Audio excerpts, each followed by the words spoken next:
예전에 제가 유영모 선생 거 이렇게 열심히 읽었던 거랑 다석 유영모 선생은 얼라 그랬어요. 영을. 영혼육이 있잖아요. 영. 혼이 있고 육이 있으면요. 육도 이제 내 몸뚱이잖아요. 몸나. 요거를 마음나. 그럼 맞죠? 영혼육을 얼라. 얼로스의 나. 근데 원래는 얼이 얼 하면 얼이 혼이에요. 넋이 백이고. 그래서 이게 엄밀하게 따져보면 저는 이제 좀 생각해 봐야 될 건데 일단 그분의 뜻을 존중해서 취해보면 얼라, 얼의 핵심이라고 일단 생각하시고 영, 혼은 마음나, 마음, 육은 몸 해서 요게 에고죠. 여기까지가 에고고 이쪽이 참나고. 근데 이제 요거랑 이제 또 재밌는 게 이렇게 그리죠.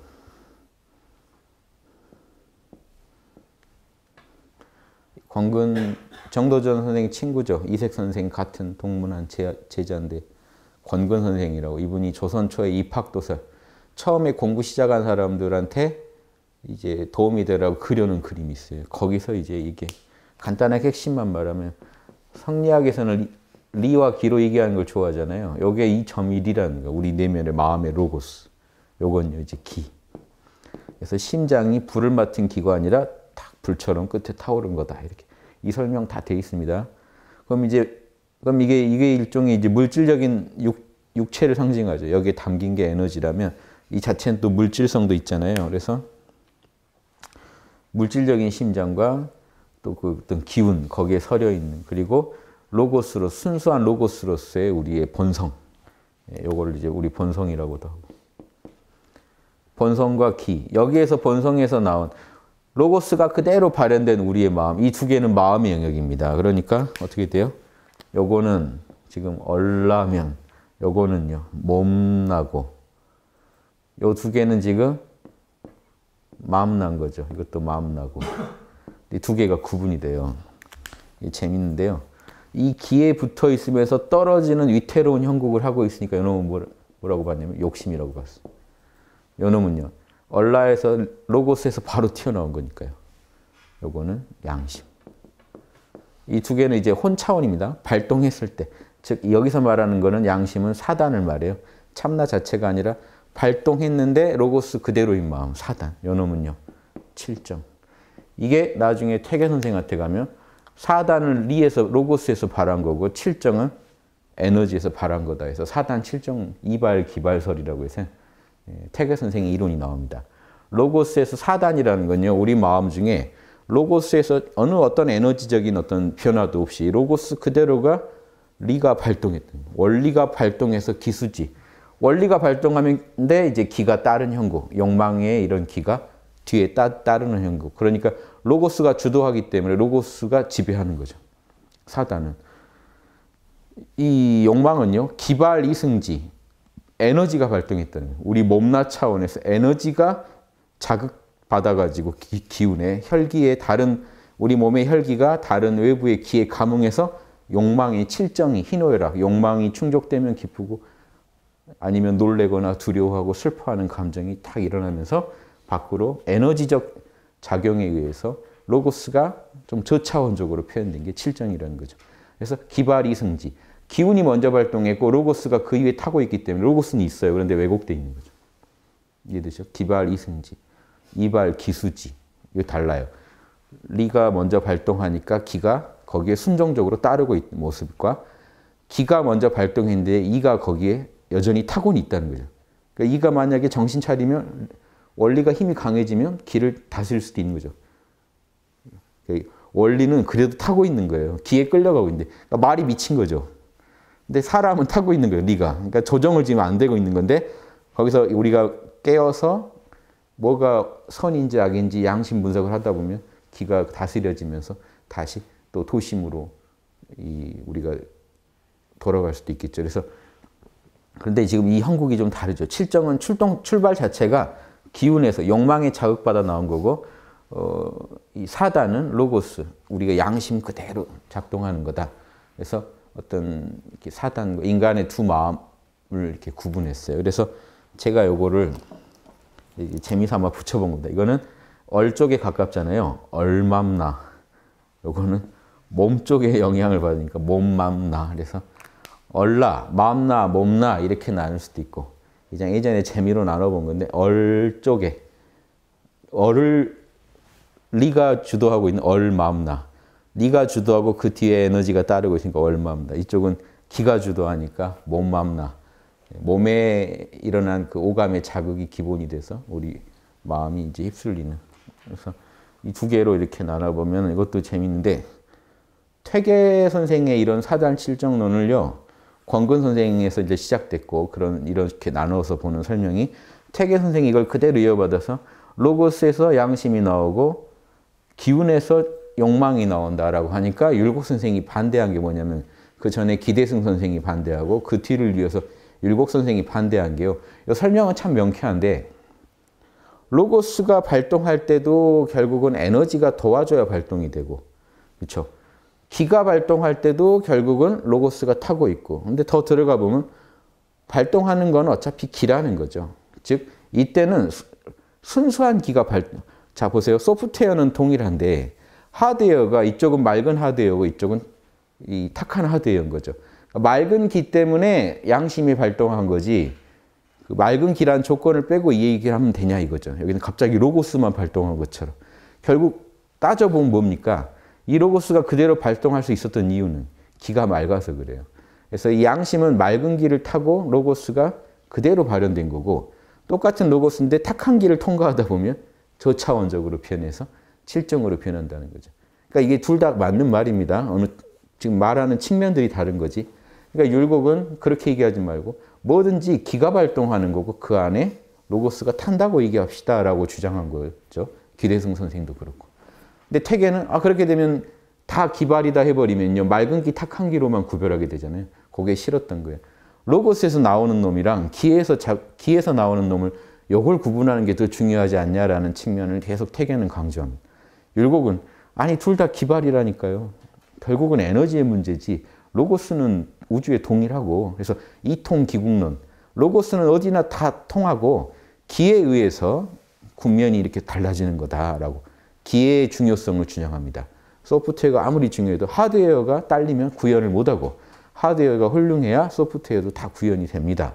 근데 퇴계 선생님 주장은 분명히 하드웨어가 좋아서 소프트웨어가 구현되고 있는데도 이쪽은 소프트웨어가 그대로 구현됐네 해서 소프트웨어 얘기만 하고 이쪽에서는 하드웨어 때문에 이렇게 문제가 생겼네 이렇게 얘기를 한다는 거죠. 이해되십니까? 퇴계 선생도 기를 전제하지 않으면 이게 말이 안 돼요. 그런데 퇴계 선생은 소프트웨어가 그대로 구현됐다는 그 측면을 강조하고 하드웨어 도움을 얘기하지 않는 거예요. 여기서. 기가 방해하지 않았다 정도로만 생각하고 퇴계는 율곡은 기가 적극적으로 도와줬으니까 나왔다는 거죠. 이해되십니까? 그래서 여러분이 양심을 할 때 욕심에서는 비슷해요. 욕심은 서로 비슷한데 양심도 결국은 에너지가 맑은 에너지가 발동한 거지 안에 있는 로고스가 이니에지 로고스가 드러나려면 하드웨어인 기도 되게 맑아야 그게 드러나지. 기가 탁하면 그게 드러나겠냐 이거죠. 결국은 같은 얘기입니다. 결국은요. 여러분 안에 이니에지 로고스가 드러나려면 기도 맑아야 돼요. 맑을수록 드러나요. 그렇죠? 여러분 마음이 욕망에 흔들리고 있는 탁한 기 에너지 상태면 안 드러나겠죠. 그러니까 결국 율곡은 기의 문제가 중요하다는 얘기를 했고 퇴계는 로고스가 드러나냐 안 드러나냐의 문제에 초점을 두고 여기 한번 갈라지니까 이제 합일이 안 됩니다. 왜냐하면 이제 제자들은 틈나면 퇴계 제자는 율곡 욕하고 율곡 제자는 틈나면 퇴계 욕을 해가지고 서로 점점 골이 깊어져 가는데 나중에 이제 또 섞이기도 해요. 엄청 섞이기도 하지만 근본적으로 어떤 골을 계속 유지하면서 조선 말까지 와요. 그러다 망하기 때문에 조선이 그래서 이게 결국 화해는 되지 않고 끝납니다.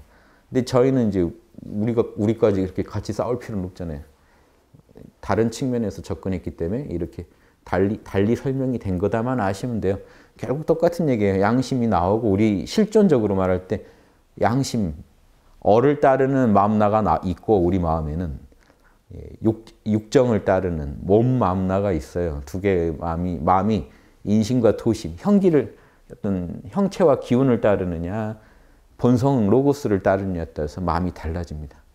이렇게 설명드리면 되겠는데 이 우리나라 퇴계 율곡의 얘기면요. 이게 서양 철학에 또 똑같은 주장이 있어요. 요거 그대로 설명한 양반이 데카르트라는 양반이요. 몸과 마음을 설명할 때요. 데카르트는 이렇게 설명합니다. 갑자기 막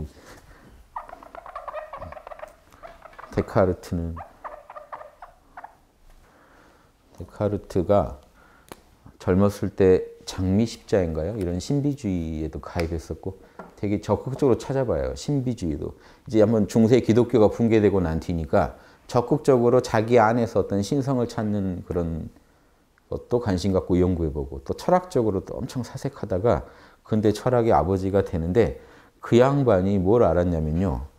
이건 물질과 지금 기를 이제 물질 안에 기가 내재되어 있으니까 지금 물질과 기를 같이 얘기하는 거죠. 로고스와 이런 에너지적인 문제를 나눠서 얘기하는데 비슷하게 이 데카르트도 기를 얘기해요.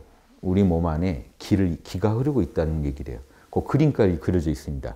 뭐 경락이 다 그려져 있는 건 아닌데 손끝에서부터 우리 정신, 뇌에 이르기까지 동물전기라는 게 있다고 봤어요. 그래서 우리가 뭘 만지고 하면 이 동물전기를 통해서 그대로 우리 뇌에 전달된다고 봤어요. 그래서 이 뇌에서 송가체 있죠. 뇌에 있는 송가체, 토가에서 여기에 원신이 있다고 하는데 요 뇌의 중심에 데카르트가 여기에 우리 의식이 있다고 주장해요. 그래서 데카르트는 이 얼라에 해당되는 게요. 데카르트한테는 이게 의식입니다. 이게 영이에요, 영. 우리가 흔히 그냥 말하는 그냥 그런 표면 의식이 아니고 의식의 핵이 여기 있다고 봤어요. 그리고 몸에는 동물전기가 있죠. 여기 기에 상응하는 게. 이 동물전기 그 그려진 그림도 있습니다. 보시면 동물전기가 우리 몸에서 쫙 이제 모든 몸에서 그 어떤 에너지를 가지고 우리 뇌까지 와서 정보를 줘요. 에너지이자 이제 정보를 담은 에너지죠. 요게 이제 딱 뇌에 정보를 주면 우리 욕심에 해당되는 게요. 정념이 발생한대요. 이 정념은 되게 수동적이에요. 동물전기에 의해서 발생하는. 그게 6가지가 있는데 뭐냐면 기쁘거나 슬프거나 사랑하거나 미워하거나 욕망을 품거나 놀래거나 이 6가지가 인간의 기본 정념이라고 봤어요. 이 6가지가 우리 성리학자들이 말한 7정에 해당돼요. 동물전기에 의해서 외적인 동물 자극에 의해서 동물전기로 우리 마음에 발생하는 6가지 정념. 여기에 지배당하면 사람들은 이제 저차원적이 돼요. 그런데 이 동물전기랑 딱 우리 뇌에서 만나는 그 지점에 의식이 있어서 의식이 지배하면은 철학적이 돼요. 이성적이 돼요.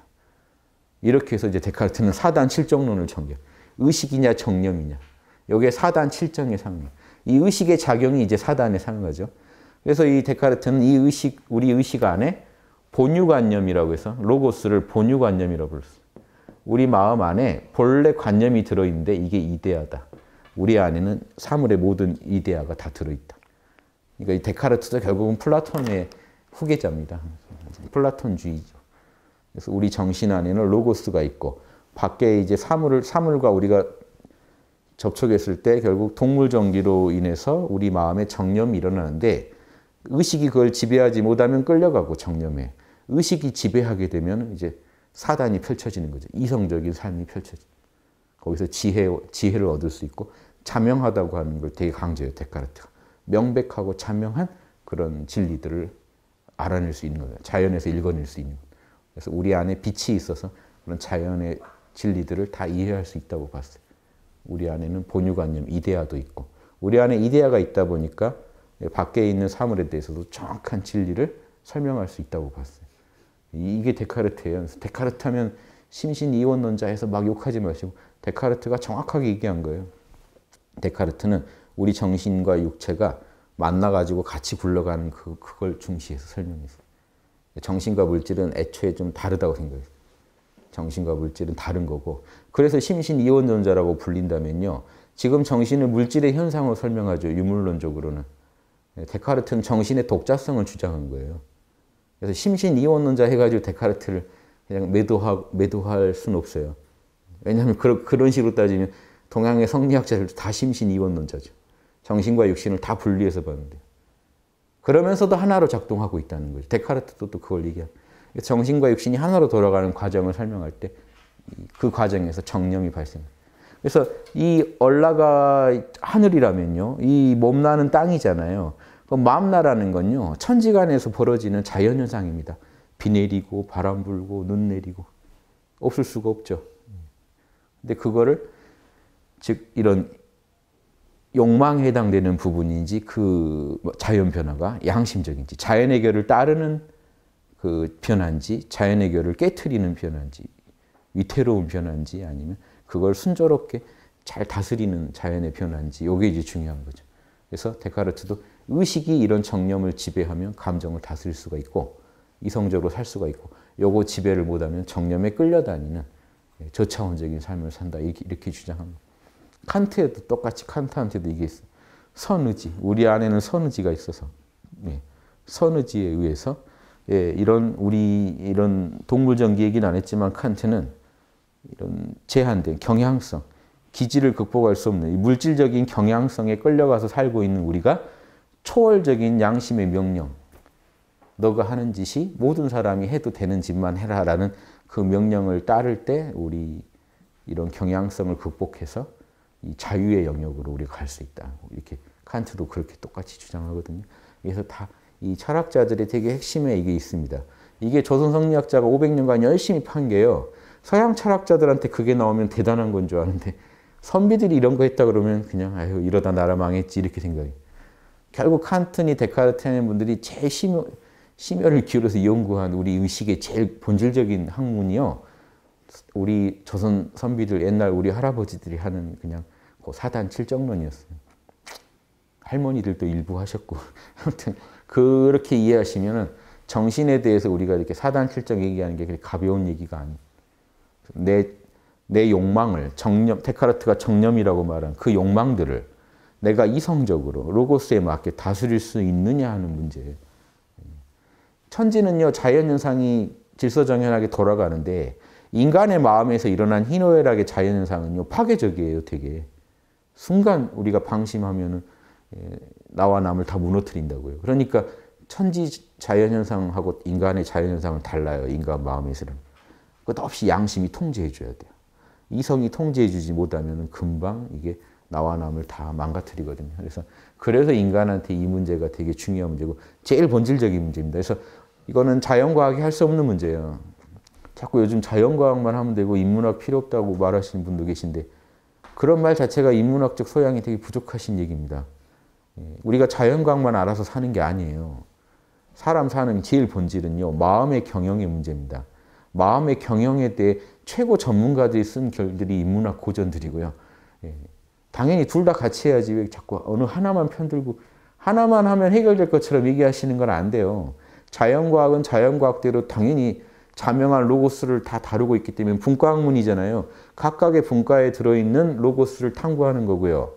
그러면 그 로고스 탐구하는 건 그렇게 재미난다고 하시면서 자연과학의 로고스 탐구하는 건 인문과학은 로고스가 없다고 생각하시는 거잖아요. 자연과학만 강조하신 분 마음은요. 왜 자연과학이 중요합니까? 그걸 탐구했을 때 진리를 발견하는 쾌감이 엄청납니다. 인문학 더 하거든요. 그러니까 인문학을 모르셔서 지금 하시는 말씀.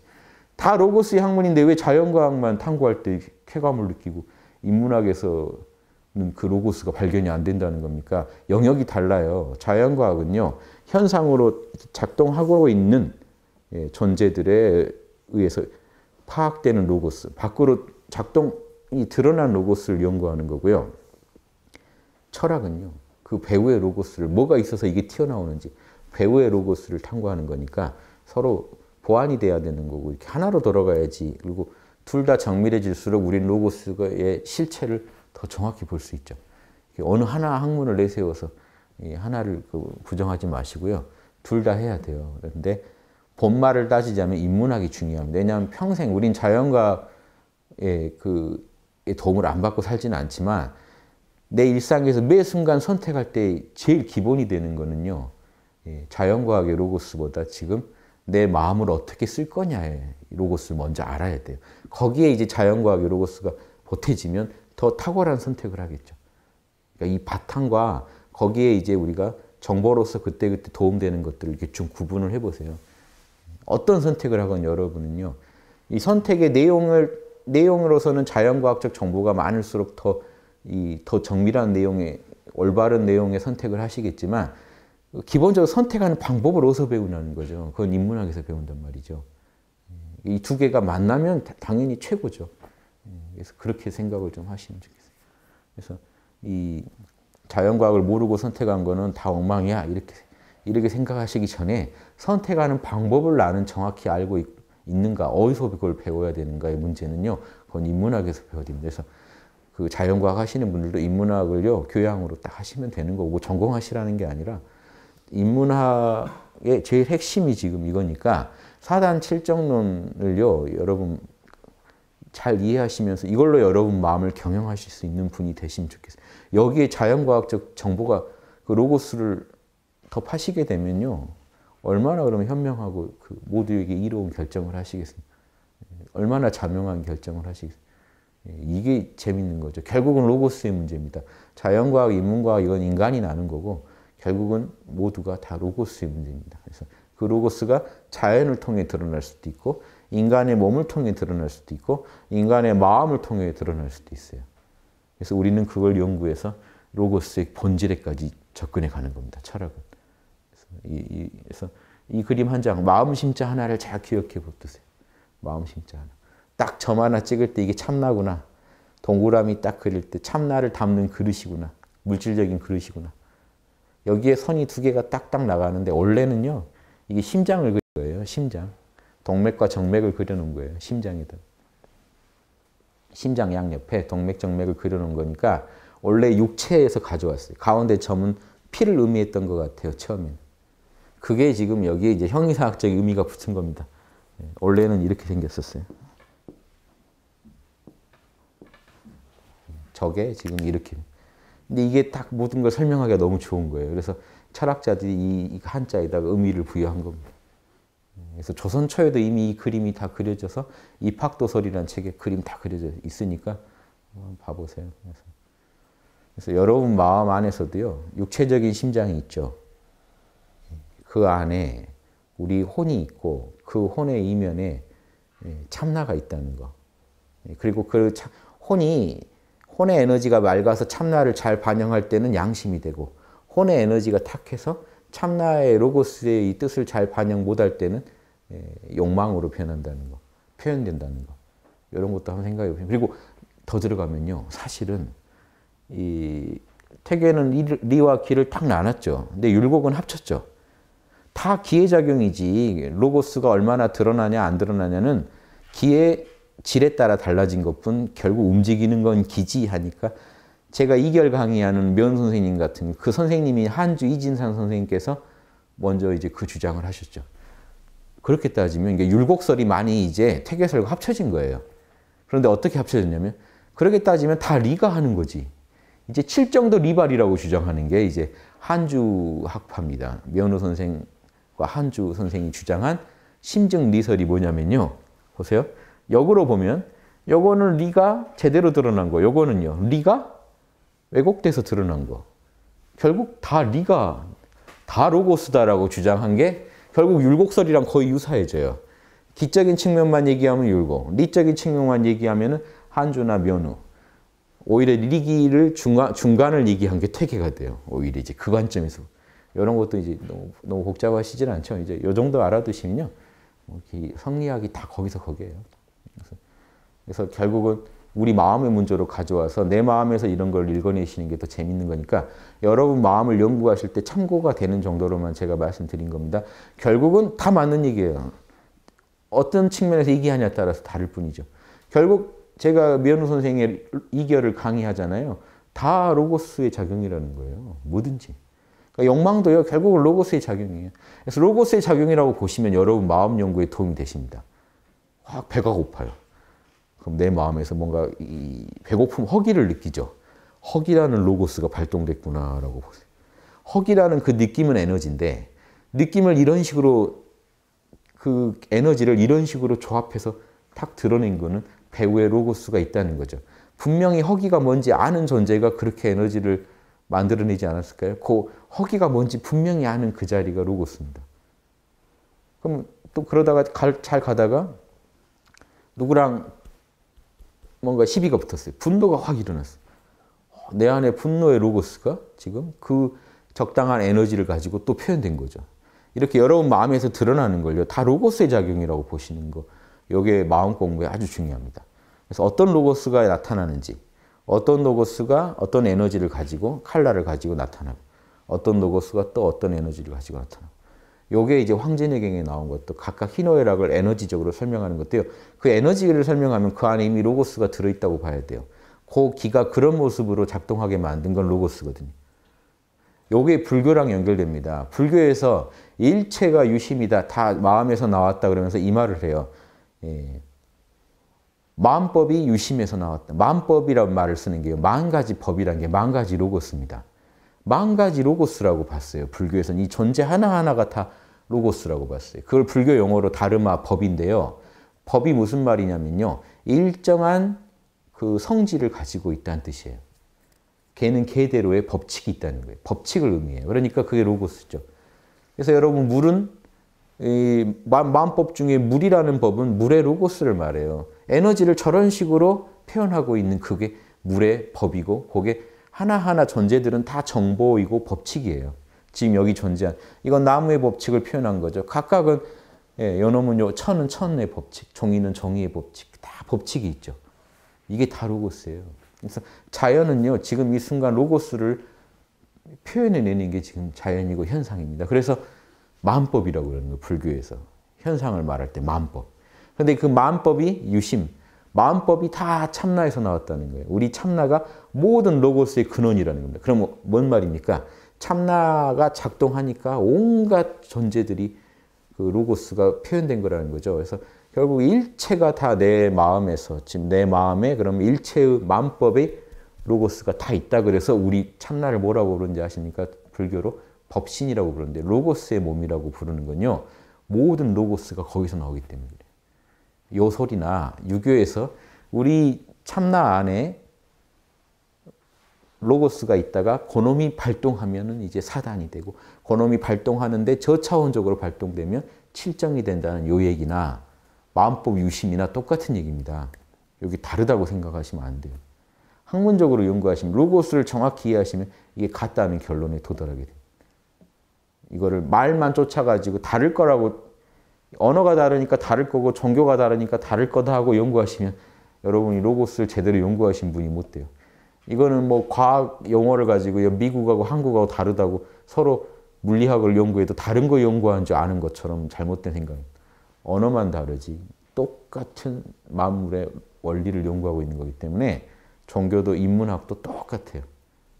그런 차원의 그 법칙을 연구하는, 이 마음의 본질적인 법칙을 연구하는 게 철학이고 그게 인문학이다 이렇게 이해하시면 좋겠습니다. 그래서 저는 이런 학문적으로 이 철학을 연구하시는 게 제일 중요하다 이렇게 생각해요.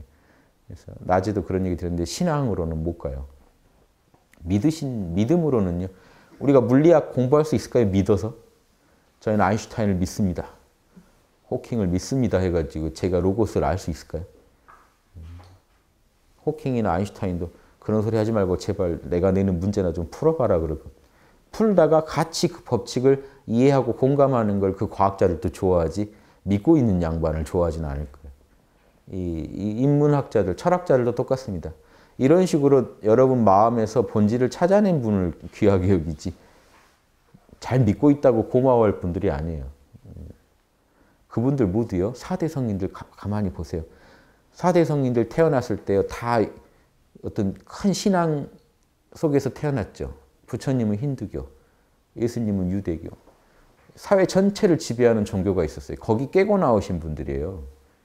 기존 신앙 못 믿겠다. 내가 내 스스로 내 마음의 영에서 찾아보니까 로고스가 이렇더라고. 자기 내면의 로고스 연구에서 기존 모든 신앙을 거부하고 새로운 주장을 했던 분들이거든요. 4대 성인들이 다. 공자도 그렇고 소크라테스도. 그걸 배워야지 성인이 되지. 그분들을 다시 믿고 있으면 또 똑같아져요. 4대 성인이 지금 태어나시면 그냥 교회 다니고 만족하실까요? 절에 다니고 만족하실까요? 자기 안에서 우주의 진리를 다시 찾아내지 않을까요? 그게 여러분이 하셔야 할 작업이 아닌가 이렇게 생각합니다. 예, 여기까지 하겠습니다. 예.